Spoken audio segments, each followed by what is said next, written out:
Hello and welcome to my channel. Please like, share, and subscribe if you like this video, and thank you all so much for watching. Thank you to my day ones, twos, and threes. Thank you to all my new subscribers that's coming in. That means well. Thank you so very much. I appreciate you all, and welcome. This video is for entertainment and educational purposes only, so everything is alleged, some is not, and the fair act use is in my description box, y'all. So let's get to it, y'all.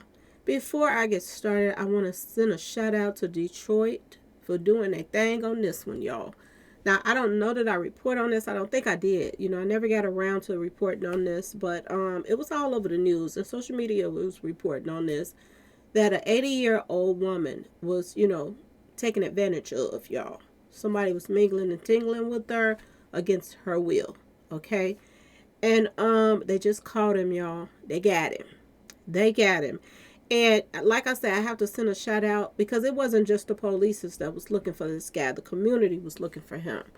And lo and behold, he's a serial, mingling and tingler against people's will. And he liked it to go after elderly people. They're saying that, this wasn't the first time he did it. He did it before to a 60-something-year-old woman. And I'm just happy that he's off the streets right now, y'all. I am so happy that they have gotten him that I don't know what to do. I can just jump up and do a dance right now because this is ridiculous. He came up to this woman. He asked her, did she need some help with packages? She told him no, and he came back later on through an open window in her home and took advantage of her, y'all. Okay? What sick person would do some mess like this? This is somebody's mama, and if she wasn't somebody's mama, this don't make no sense. And it doesn't matter if it was any age that you did it, but it makes it even 20,000 times worse that this woman was 80 years old and he did some mess like this to her. I'm gonna play a little bit of the news report, but y'all, I'm so happy they got him off the street. I'm so happy. Thank God for this one. Developments today in a horrific crime in Detroit. Police have arrested this man saying they believe he sexually assaulted an 80-year-old woman last week. Fox News' Dave Kinchin has been working the story all day and he's live for us tonight. Dave, what led investigators to the suspect? Well, this arrest is really the confluence of both the community out searching for this suspect, but really police announcing the suspect at 4 o'clock, and just 3 hours later, they had their person in custody. Just a very good day for the city of Detroit to take someone like that off the streets. Detroit police say they got their man, Kenneth Davis Jr., arrested in Rouge Park on the city's west side just a few hours after top brass identified him as a suspect in the rape of an 80-year-old woman more than a week ago. And on Tuesday, cops linked him to another rape of a 64-year-old woman. Just a great effort by everybody, all of our units, our violent crime task force partners, the FBI, our narcotics unit. Basically, we weren't going home until this guy's in custody. Chief announced about 4 o'clock, put him out, and he told them, turn yourself in, we will hunt you down. And that's what we did. Nobody going home that works in my units. Everybody's out here, and bad guy, a predator, out here.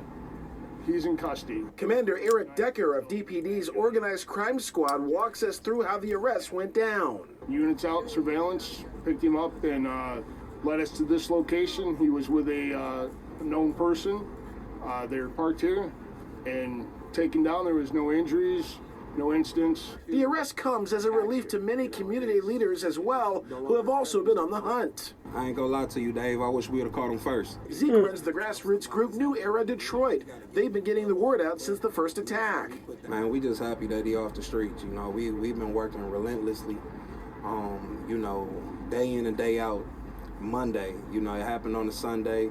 We've been out here working since Monday. A lot of people have been moving around. I can speak for the whole community when I say that this was top priority. on getting this guy off the street. Detroit police sources say DNA evidence led them to identifying Kenneth Davis Jr.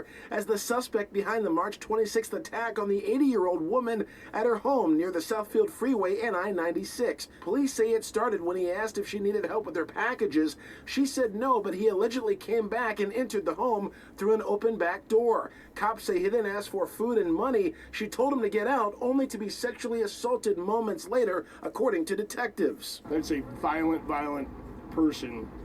So I'm going to go home and sleep good tonight. I hope everybody else does. Legendary Detroit rapper Trick has worked with police on the search, and he says they're not stopping with this case. We've become aware of other crimes that have taken place and other perpetrators in the same area. So it's a constant thing. We have to stay on it. We have to stay on it. It doesn't rest.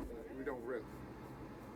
Now, that second rape that happened yesterday with the 64-year-old, that is still under investigation. That took place over at Grand River and Ferguson in that area. Reporting live at Detroit Police Headquarters, Dave Kinchin, Fox 2 News.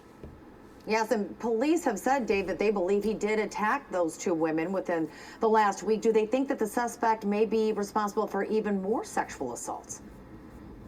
Well, they're certainly investigating and looking at everything as they typically do in a case like this. They will certainly run a list of other reports that they're investigating and see if there might be any matches, especially sources say because there is a DNA that they have in this case linking those two. So that remains to be seen, but as standard procedure, they certainly look at other cases that have happened in the area and see if there might be any matches. The takeaway tonight, the dangerous suspect is... Okay, y'all, they got him. He better be glad they called him, the police, because it looks as if the community was about to give him a beat down, y'all. They look like they was ready to, take care of some business on this one right here, y'all. This hit so close to home for so many people because, you think about your mother, you think about your grandmother, and somebody doing some stuff like this to them, and it just, it sparks an inner rage in you to make you want to, go after this person yourself. Okay, y'all?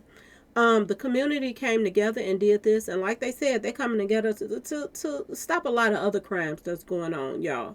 And this is how you got to do it if you want some kind of, some justice out here in the streets. Sometimes you have to take it upon yourselves as a community and get together and get rid of the bad apples out here, because this is what we are getting right now.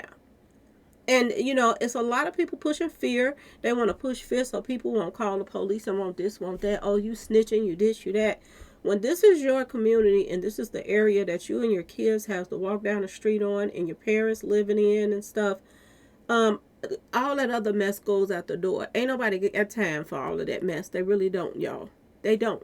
If you in a street association and y'all don't want to trick on each other, that's on y'all. But if you ask me, the biggest tricks out here is the street associations. Because when one get caught, they tell on somebody else so they can get a lesser charge. So even that is a bunch of bull. Okay, y'all? Like I said, shout out to Detroit, y'all, for doing y'all thing and putting this one right here behind bars. And hopefully he never sees the day of light again. Because what he's doing is ridiculous. Okay, y'all? I hope that the women that he has abused, they heals from this, okay, and they come out of this, without, because some people they go backwards when they're attacked and stuff like this, and it takes them into depression and all kind of stuff. So I'm sending up prayers for all the victims, and shout out to Detroit police and Detroit community that got together and made sure that this happened. Okay, y'all? Anyway, please like, share, and subscribe if you like this video. And thanks for watching, y'all. Peace.